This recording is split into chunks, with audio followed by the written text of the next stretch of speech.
Hi friends, welcome back to Reena's kitchen. આજે આપણે બનાવીશું બજારની સૌથી મોંઘી મીઠાઈ, જે સસ્તી પણ બનશે અને હેલ્ધી પણ, અને ખૂબ જ ઓછા સમયમાં. તો પ્રોટીનથી ભરપૂર એવા આપણે ડ્રાયફ્રૂટ ખજૂર રોલ બનાવીશું, જે સુગર ફ્રી બનશે અને એકદમ પ્રોટીનથી ભરપૂર બનશે.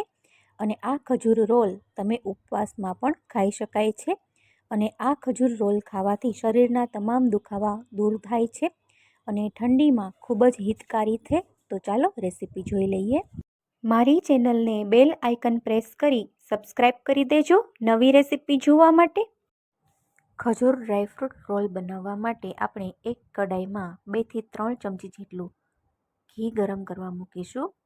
અને હવે અહીંયા મેં અડધો કપ કાજુ, અડધો કપ બદામ અને અડધો કપ જેટલા મગજતરીના મિક્સ બી લીધા છે. તો હવે આપણે સૌથી પહેલાં ઘીમાં કાજુ અને બદામ જે ઝીણા ઝીણા સમારેલા છે એને આપણે 2 થી 3 મિનિટ માટે સરસ રોસ્ટ કરી લઈશું. તો રોસ્ટ કરેલા કાજુ બદામનો સ્વાદ ખજૂર રોલ્સમાં ખૂબ જ સરસ લાગે છે. તો પહેલાં આપણે રોસ્ટ કરી લઈએ અને ગેસની ફ્લેમ સ્લો ટુ મીડિયમ રાખવાની.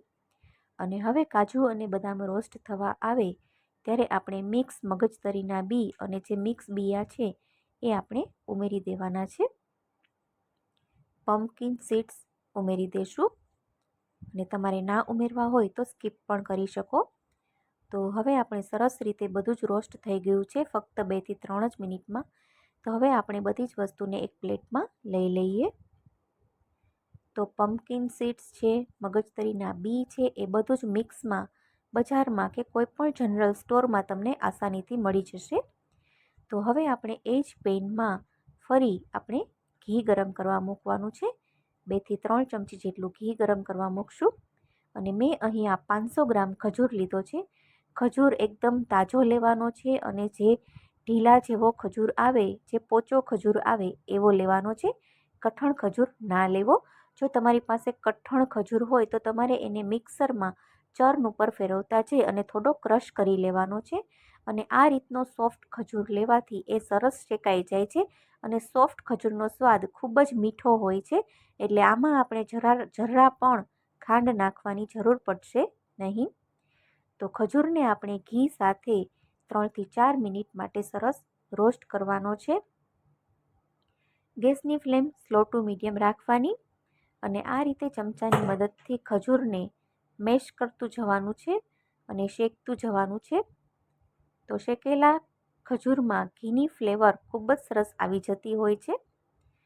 તો કન્ટિન્યુ 3 થી 4 મિનિટ માટે આપણે કોન્સ્ટન્ટ આ જ રીતે ખજૂરને ચલાવતા જઈ અને સરસ શેકી લેવાનું છે. આપણે શિયાળામાં ખજૂર પાક ડેઈલી એક ખજૂર પાક તો ખાવો જ જોઈએ. ખજૂરથી શરીરને ખૂબ જ તાકાત મળે છે. ઠંડી માટે ખજૂર ખૂબ જ હિતકારી છે. કોઈના કોઈ રીતે ખજૂરનું સેવન તો જરૂરથી કરવું જ જોઈએ. વળી હવે આપણે તેમાં 2 થી 3 ચમચી જેટલું ટોપરાનું ખમણ ઉમેરવાનું છે. ટોપરાનું ખમણ ઉમેરવું ઓપ્શનલ છે, પણ ટોપરાનું ખમણ ઉમેરવાથી ખજૂરમાં એક સરસ બાઇન્ડિંગ આવી જાય છે. તો ખજૂર રોલ ખૂબ જ સરસ બને છે, તો એ જરૂરથી ઉમેરવું. ટોપરાનું ખમણ ઉમેરી અને 1 મિનિટ માટે મિક્સ કરી લઈએ. અને હવે આપણે ગેસની ફ્લેમ છે બંધ કરી દઈશું. અને ત્યાર પછી આપણે જે તૈયાર કરેલા શેકેલા ડ્રાયફ્રૂટ્સ છે એ ખજૂરમાં ઉમેરી દેવાનું છે. તમે અહીંયા સૂંઠનો પાવડર પણ ઉમેરી શકો છો, એલાયચીનો પાવડર પણ ઉમેરી શકો છો એક્સ્ટ્રા ફ્લેવરિંગ માટે. અને તમારે પિસ્તા ઉમેરવા હોય તો પિસ્તા પણ ઝીણા ઝીણા સમારીને ઉમેરી શકાય.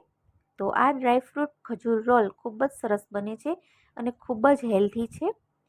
તો હવે આપણે 1 મિનિટ માટે સરસ રીતે મિક્સ કરી લેશું.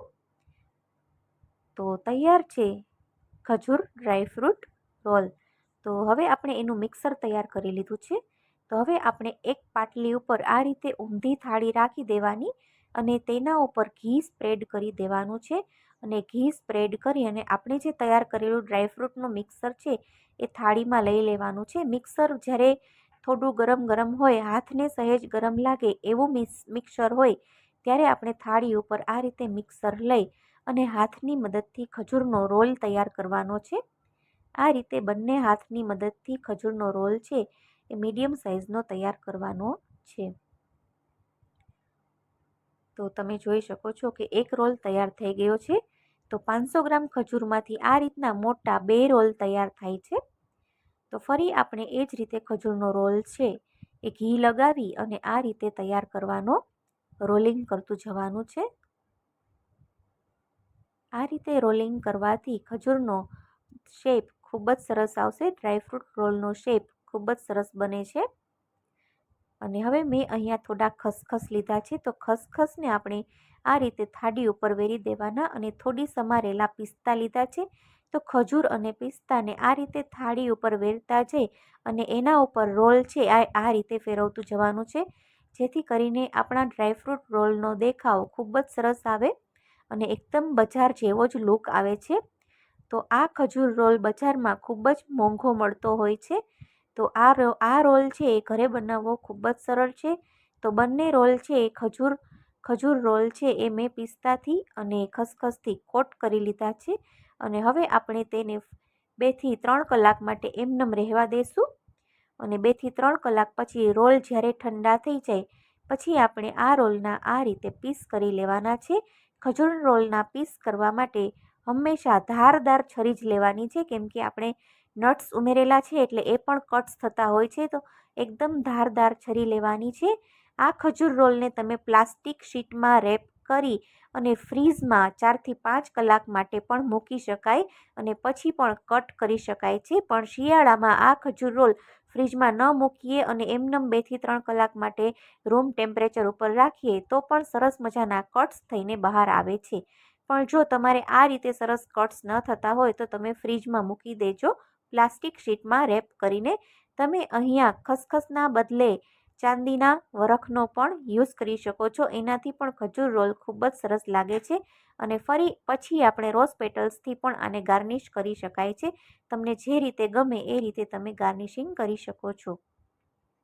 તો ખૂબ જ ઇઝી અને એકદમ સરસ ટેસ્ટી અને હેલ્થી ખજૂર ડ્રાયફ્રૂટ રોલ બનીને બિલકુલ તૈયાર છે. અને જો તમારે આ રીતે રોલિંગ કરી અને આ રીતે મીઠાઈનો શેપ ન આપવો હોય તો તમે આના બોલ્સ પણ બનાવી શકો છો. તમારે હાથમાં થોડું ઘી લગાવી અને બોલ્સ બનાવી લેવાનું છે અને પછી ખસખસ અને પિસ્તાથી આ લાડુને તમારે કોટ કરી લેવાના છે. તો એકદમ સરસ ડ્રાયફ્રૂટ લડ્ડુ બનીને તૈયાર થાય છે. તો એકદમ હેલ્થી ખજૂર ડ્રાયફ્રૂટ રોલ બનીને તૈયાર છે. તો ફ્રેન્ડ્સ, આજની આ રેસીપી સારી લાગી હોય તો મારી યુટ્યુબ ચેનલ રીનાસ કિચનને સબસ્ક્રાઈબ કરી દેજો. Bye bye.